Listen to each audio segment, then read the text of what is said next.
रोजच्या धकाधकीच्या जीवनात आणि ह्या टेक्नॉलॉजीयुक्त जगामध्ये आपला मेंदू हळूहळू कमकुवत होत चालला आहे का, हे जर चेक करायचं असेल तर ह्या 3 सवयी सगळ्यात महत्त्वाच्या आपण चेक करणं गरजेचं आहे. ह्या 3 चुकीच्या सवयी आपल्याला आहेत का, हे पाहणं खूप जास्त महत्त्वाचं आहे. सगळ्यात महत्त्वाचं, रात्री उशिरापर्यंत मोबाईल बघणं, स्क्रोलिंग करणं, जास्तीत जास्त स्क्रीनचा वापर करणं गरज नसताना सुद्धा.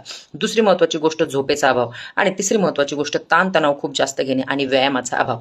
तर ह्या सगळ्या गोष्टी आपल्याला फॉलो करायच्या असतील तर आपला जो मेंदूला जर आपल्याला चांगलं टिकवायचं असेल तर ह्या गोष्टी फॉलो करणं खूप जास्त महत्त्वाचं आहे. मेंदूची काळजी घेणे हे फक्त आपला रोजची सवय नाही किंवा अभ्यासच नाही, तर आपल्याला ह्या रोजच्या सवयीतून आपल्याला मेंदूची काळजी घेणं, त्याला हेल्दी ठेवणं हे आपलं काम आहे. ह्यासाठी महत्त्वाच्या 3 गोष्टी फॉलो करणं गरजेचं आहे.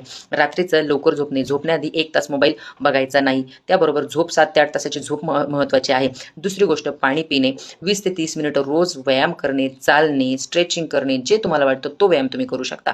आणि महत्त्वाची तिसरी गोष्ट की आपल्याला रोज भरपूर पाणी पिलं पाहिजे. आहारामध्ये सकस आहार, ग्रीन व्हेजिटेबल्स अशा पद्धतीचा आहार जो ब्रेन हेल्थ ठेवण्यासाठी महत्त्वाचा ठरेल, ह्या गोष्टीवर आपल्याला काम करायचं आहे. सो मेंदूची काळजी घेणे म्हणजेच कार्यक्षमता, प्रॉपर फोकस आणि energy. So thank you so much की फॉलोइंग. तुम्ही मला कमेंटमध्ये ब्रेन असं लिहू शकता. मी तुम्हाला ब्रेन हेल्दी ठेवण्यासाठी काही महत्त्वाच्या टिप्स पाठवेन. थँक्यू सो मच की फॉलोइंग.